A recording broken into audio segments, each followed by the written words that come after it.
I'm Logan Crawford, and right now on Spotlight, Judith Beckman is the author of two powerful books on faith and mental illness.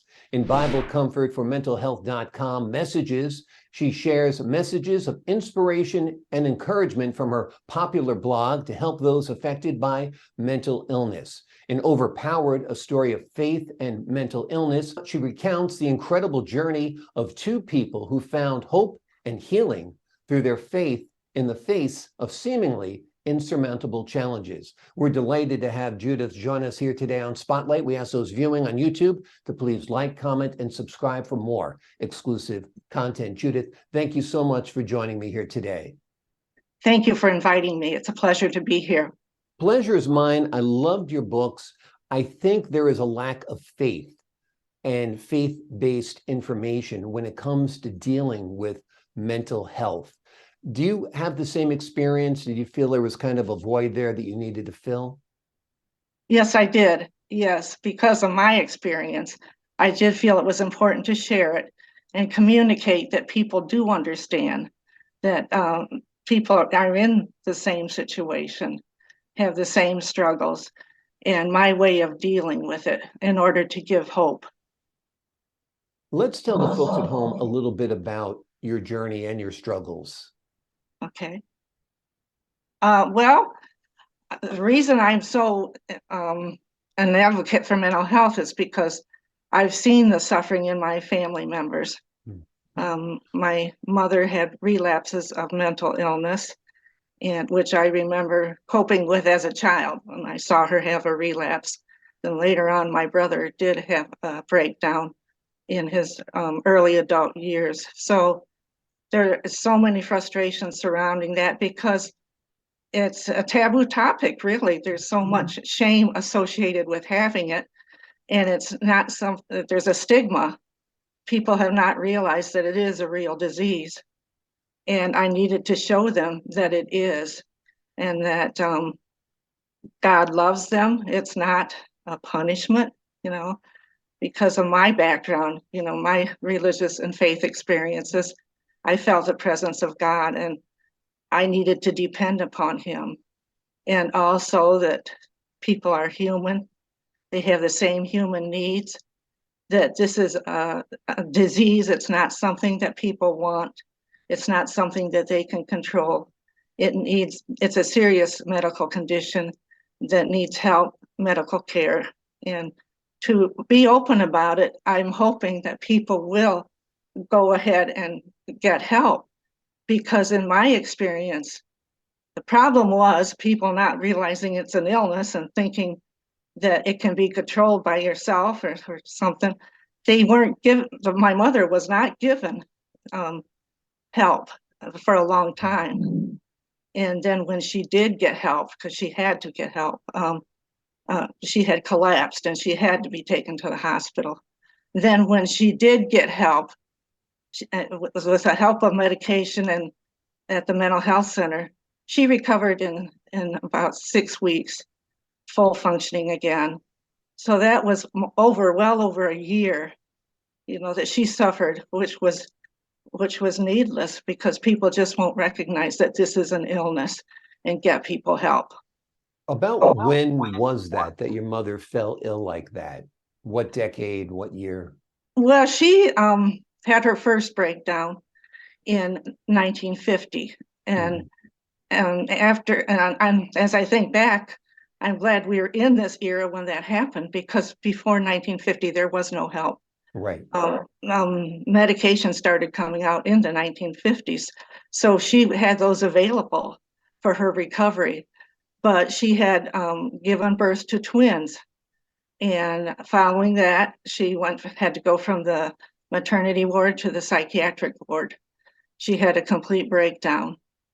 And she was given, at that time, she was given shock therapy. Yeah. But after that, the twins had to be boarded out. And after that, she was able to come home in 4 months and resume care of the family. And then when I was about 7 or 8 years old, I saw her have a relapse. Right. And so it was hard to deal with, of course. And But I mean, your mother's your center of your universe pretty much your entire life. But when your yes. mother is the center of your universe and you're just a young child dealing with her incapacity, it's incredibly difficult. Well, she wasn't incapacitated. That's the thing about mental illness. That's why I wanted to show it. And because she was taking care of us kids, she was just like in a different world. Mm-hmm. She wasn't mean. In fact, she was extra nice to us, which made me wondering what was going on because it was different. And she was doing some unusual things. So that's what I want people to know. But that doesn't mean that, like, she had different points where she was doing things but she was always able to take care of us kids, so far as preparing the meals, keeping the house up, and everything like that. So, but there is suffering, there is anguish involved in mental illness. People don't understand that. It's a thought disorder, it's a mood disorder which can't be controlled. Right. And there can be some physical components to it also. There's so many different types, and depending upon the illness you have. Right. But she was able to carry on as people are, but most of the time they are. But their actions are strange and different. They're not themselves. And it comes to a point where they not taking care of themselves. If they're a danger to themselves or to others, you have to get them help. Absolutely. So, but When did you find out that your source of strength was your faith? Well, because we were raised in the faith. It was the most important thing in our lives. We didn't think we could live any other way. We didn't know there was another way to live because we went to church Sunday. All of us went to church. We didn't question it. Sunday was a special day. This was back in the 50s, where you didn't do work on Sunday or anything like that. And it was a special day for us. So going to church regularly, being taught the faith, I had a relationship with God from the beginning. I knew I could pray. I knew that's one thing I could do, as I was so sorrowful to see her that way. So I did pray. That carried me through. So tell me a little bit about your book, Bible Comfort for mentalhealth.com messages. That's born out of your blog, correct? yes, it is. I as an adult, when I retired, and I retired at the age of 55, one thing I wanted to do was to learn more about mental illness and about mental health and what was going on, and to be updated about it. So I found a group called NAMI, National Alliance on Mental Illness. And so I joined that and learned more about it. And so one thing I decided to do too was, because being an advocate, I wanted to show the truth about mental illness, and to battle against the stigma that these people are just like everybody else. They have different characters, they have different personalities, they have same needs and desires, and they need to be respected so far as having an illness. Explain more about the illness so people would understand it, and to advocate for the help that they need and the compassion that they need. Absolutely. And your other book is called Overpowered, a story of faith and mental illness. Similar theme, different book. Tell us about Overpowered. I decided to write Overpowered because, again, this is the power of God in my life. I've had so many difficulties, so many challenges. And if I didn't have my faith, I don't think I would even make it.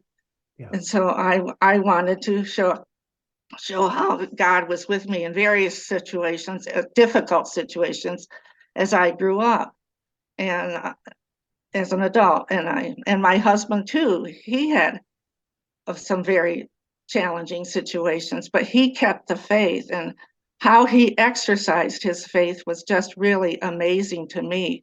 So I wanted to declare that. People wonder, where is God in this? Why doesn't God just fix this? Well, We are meant to have tribulations in this world. That's what the Bible says. And there's ways to get through it. And God does care. He is with us. When we reach out to him, he's there and he answers in powerful ways.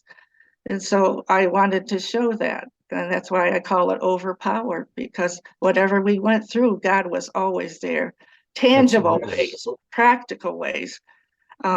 So I didn't have to just be desperate, and he just got me through every step of the way. And I wanted to show that so people will turn to God, especially at this time when so many people, it's a difficult world and people are leaving the faith or not accepting it. I just want to, this is hope. This is our only hope. And I wanted to show that even though we have difficult times, God is there, he cares, and he will get us through in powerful ways. Absolutely. I grew up like you I grew up in the 60s, and we went to church every Sunday without question. We fasted before church. We got donuts after church. It was a special family day. And, there is something lost in a generation that doesn't have the faith that you and I were raised with. And I know from any kind of illness, whether it's mental illness or physical illness, nothing sustains you more than saying a prayer when you are at a crossroads in your life. So I think your books are extremely powerful reminders of that message, Judith. I fear for this generation. There is more mental illness now because of the troubles of the world than there ever was. Yeah. And there is too much going on. People are losing hope. And I want to get the word out that there is hope. There is a way to cope. And it's real. The faith is real. We can use it. It's real. It's true. God will help us. Agreed. Two wonderful books written by Judith Beckman, Bible Comfort for mentalhealth.com Messages. It's an extraordinary book. Also an extraordinary book, Overpowered, a story of faith and mental illness. Both of these books tackle the subject of mental illness from a faith-based system, and they are wonderful and highly recommended. Judith, thank you so much for joining us here today on Spotlight. Thank you. My pleasure. And to the folks at home, I'm Logan Crawford, thanking you for your time this time. Until next time on Spotlight.